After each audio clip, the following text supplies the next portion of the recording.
Spiritual growth should be simple, so simple that a 12-year-old can understand it. And let's just break it down, all the books we read, all the practices we pursue, all the teachers we listen to.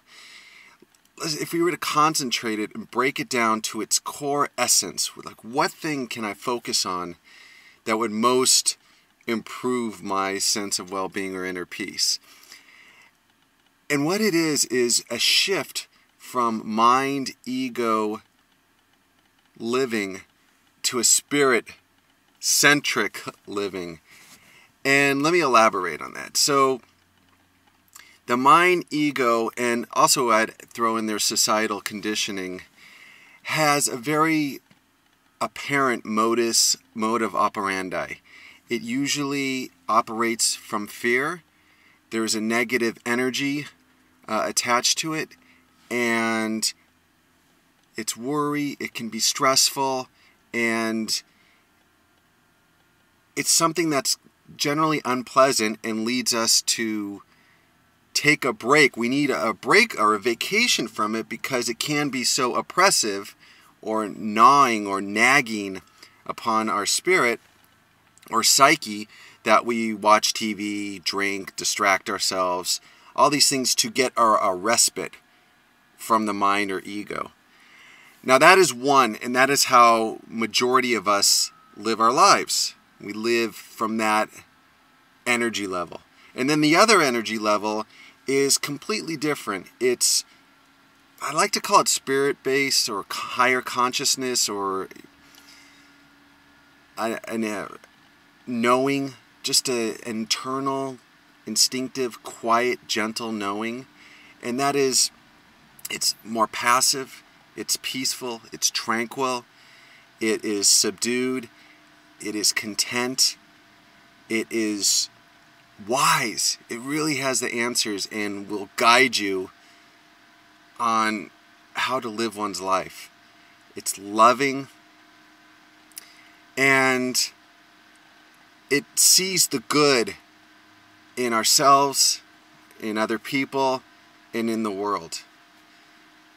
So we have these two energy levels within us, and it's kind of like we're experiencing, all of us are on an ongoing basis experiencing a war of these two worlds. And now spiritual growth or enlightenment is not some magical formula where you have bliss and everything's love, peace, joy, and happiness. And I think that is such a misnomer and has caused more suffering than necessary, because a lot of people set the bar so high to, like, an Indian guru or a Buddha-like mind, or someone that's just in this really high state of what we think of being. That's not what enlightenment or inner growth or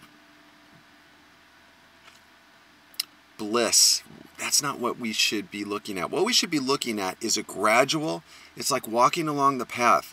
It's a gradual progression, moving down and down and down and down the path from the ego mind, that kind of negative, frantic energy, into a more peaceful, tranquil, wise energy. So our lives, that is becoming stronger. So the wise, the spirit becomes stronger, and we exercise it and it gains strength. And it happens in degrees for most people. Some people experience, an overnight awakening, and that's very few and far between. For the majority of us, it's a slow, gradual progression. So the first thing to remember is be patient with ourselves.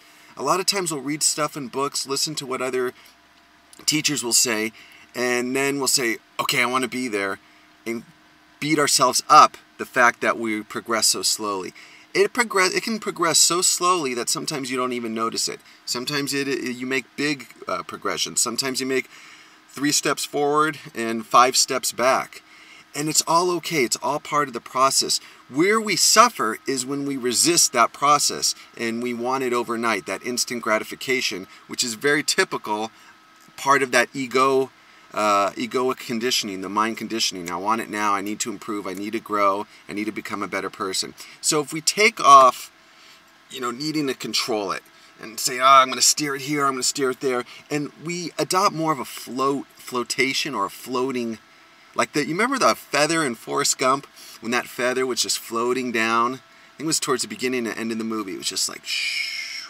And it was just floating where the wind took it. So there was no, the feather was not trying to effort and say, I want to go here. Why is the wind sending me over here? No, I want to go in that direction. There was none of that. It was where the wind took it, it would float in that direction. So it's just a relaxed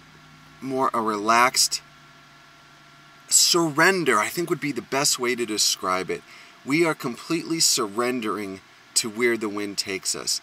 And a lot of us try to pursue spiritual growth from the ego in mind. And we say, okay, I'm going to meditate, regularly. I'm going to read a lot of books, and I'm going to, be more loving. And all that is coming from a efforting, a force, a controlled motive and operation. It's very, and you could feel it within you, versus the gentleness that I talked about. So the first thing that we need to do is the most beneficial in just keeping this spiritual growth simple is becoming attuned to what's going on within you.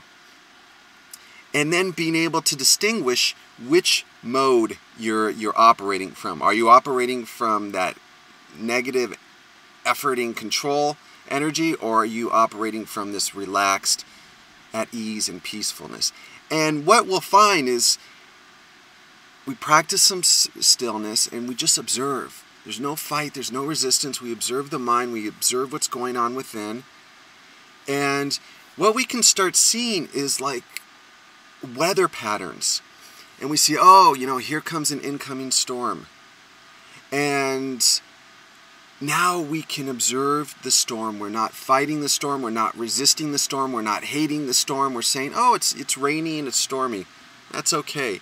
And enlightenment or the spiritual path or inner bliss, whatever you want to call it, is not never encountering storms. What it is being prepared when the storms come. So when that stormy weather, that rain and lightning and thunder comes, we say, okay, I'm prepared. I'm going to put on my rain jacket, observation with the mind.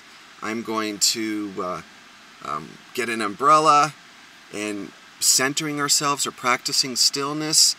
And now we are prepared. So I think it's too easy to be frustrated because the storm comes and we say, oh, I'm supposed to be a spiritual person, and I feel unhappy, I feel negative, I feel angry. That's not the problem. The problem is, what do we do once that comes in, and how do we react to it? And some effective tools in how to deal with that is just let things be. Nothing, if you're in a state of funk and you're sad or depressed or whatever, just allow that and observe it. And it like weather patterns, man, that storm will just pass through.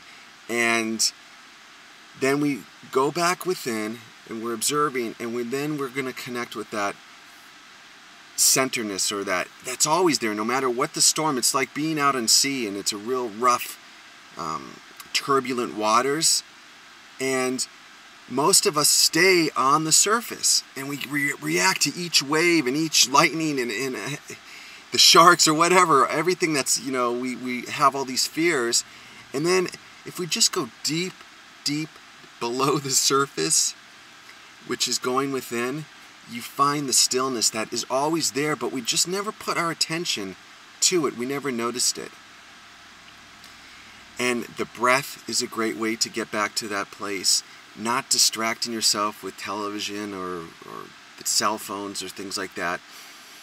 And you just know that you always have an oasis to return to center yourself. And it doesn't matter when you're in that space. It doesn't matter what's going on the surface. Just let things be. Thank you very much for listening.